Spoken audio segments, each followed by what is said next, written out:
Man, writes Lauren Isley, is the cosmic orphan.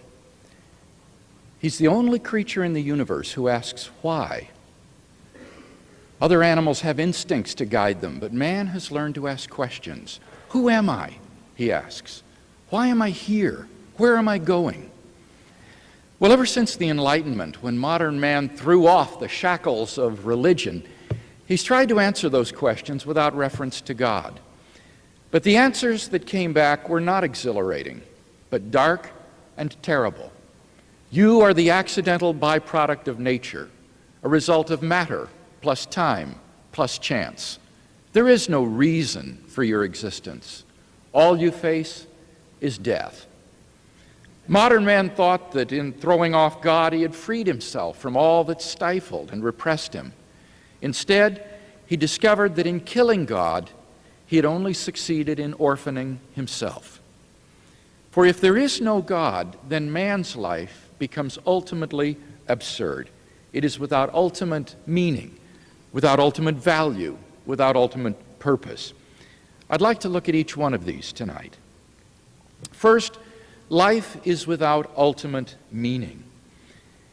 If each individual person passes out of existence when he dies, then what ultimate meaning can be given to his life? Does it really matter whether he ever existed or not? Now, it might be said that his life was important because it influenced others or affected the course of history. But that shows only a relative significance to his life, not an ultimate significance. If all of the events are ultimately meaningless, then what significance is there in influencing any of them? Mankind is destined only to perish in the eventual heat death of the universe. And thus the contributions of the scientist to the advance of human knowledge, the efforts of the doctor to alleviate pain and suffering, the efforts of the diplomat to secure peace in the world, the sacrifices of good people everywhere to better the lot of the human race. In the end, all of these come to nothing. They don't make one bit of difference, not one bit. And therefore each person's life is without ultimate significance. And because our lives are ultimately meaningless, the activities that we fill our lives with are also, in the final analysis, meaningless. The long hours spent in study at the university, our friendships, our interests, our jobs, our relationships, all of these are, in the final analysis, ultimately meaningless. This is the horror of modern man. Because he ends in nothing, he ultimately is nothing. 20th century man came to understand this. Read, for example, a play like Waiting for Godot by Samuel Beckett. During this entire play, two men carry on trivial, mind-numbing conversation while waiting for a third man to arrive who never does. And our lives are like that, Beckett is saying. We just kill time waiting for what? We don't know. In a tragic portrayal of man, Beckett wrote another play in which the curtain opened, revealing a stage littered with trash. And for 30 long seconds, the audience sat and stared in silence at that junk. And then the curtain closed. That was all. The French existentialists Jean-Paul Sartre and Albert Camus also understood this. Sartre portrayed life in his play No Exit as hell. The final line of the play are the words of resignation, well, let's get on with it. Hence, Sartre writes elsewhere of the nausea of existence. Man, he says, is adrift in a boat without a rudder on an endless sea. Camus also saw life as absurd. Life, he said, is like a man doomed for all eternity to roll a boulder up a hill only to have it continually roll back down again, over and over and over again. At the end of his brief novel, The Stranger, Camus' hero discovers in a flash of insight that life has no meaning and that there is no God to give it one. The French biochemist Jacques Monod seemed to echo these sentiments when he wrote in his work Chance and Necessity, man finally knows that he is alone in the indifferent immensity of the universe. Thus, if there is no God, then life itself becomes ultimately meaningless. Man and the universe are without ultimate significance.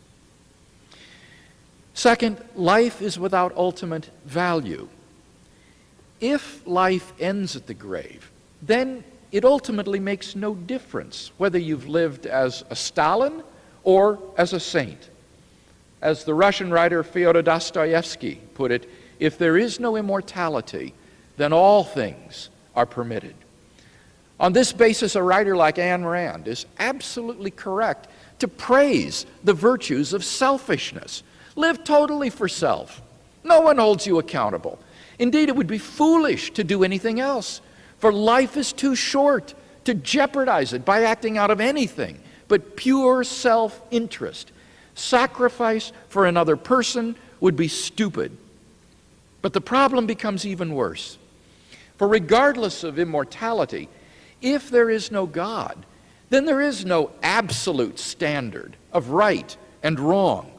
All we're confronted with is, in Jean-Paul Sartre's words, the bare, valueless fact of existence. Moral values are either just the socio-cultural byproducts of the evolutionary process, or else mere expressions of personal taste. In a world without God, who's to say whose values are right and whose are wrong? Who's to judge that the values of an Adolf Hitler are inferior to those of a Mother Teresa?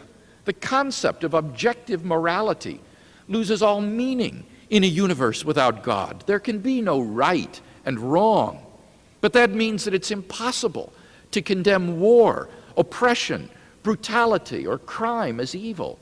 By the same token, one cannot praise brotherhood, equality, love, or self-sacrifice as good. For in a universe without God, good and evil do not exist. There is just the bare, valueless fact of existence. And there's no one to say that you are right and I am wrong. And thirdly, life is ultimately without purpose. If death stands with open arms at the end of life's trail, then to what end has life been? Is it all for nothing? Is there no reason for life? Is there no purpose at all for the human race? Or will it simply peter out someday, lost somewhere in the oblivion of an indifferent universe? The English writer H.G. Wells foresaw such a prospect. In his novel, The Time Machine, Wells' time traveler journeys far into the distant future to discover the eventual destiny of man. And all he finds is a dead Earth, except for a few lichens and moss, orbiting a gigantic red sun. The only sounds are the rush of the wind and the gentle ripple of the sea. Beyond these lifeless sounds, writes Wells, the world was silent. Silent? It would be hard to convey the stillness of it. All the sounds of man, the bleating of sheep, the cries of birds, the hum of insects, the stir that makes the background of our lives, all that was over. And so Wells' time traveler returned. But to what? To merely an earlier point on the same purposeless rush towards oblivion. When, as a non-Christian, I first read Wells's book, I thought, no, it can't end this way. But this is reality in a universe without God. If there is no God, then it will end that way, like it or not. There is no hope. There is no purpose. I'm reminded of T.S. Eliot's haunting lines, "This is the way the world ends. This is the way the world ends. This is the way the world ends." Not with a bang, but a whimper. If there is no God, then our lives are not qualitatively different from that of a dog. Now, I know that sounds harsh, but it's true. As the ancient writer of the book of Ecclesiastes put it, the fate of the sons of men and the fate of beasts is the same. As one dies, so dies the other.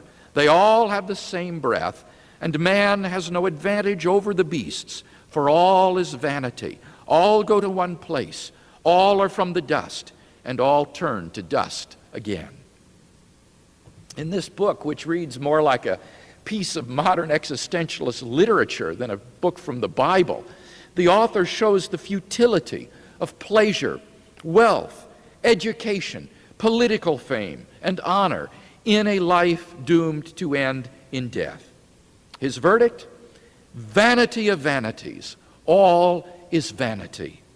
If life ends at the grave, then we have no ultimate purpose for living. So I hope you begin to grasp the gravity of the alternatives before us. For if God does not exist, then all we are left with is despair. Life would have no significance, no value, no purpose. And that is why the question of the existence of God is so vital to mankind.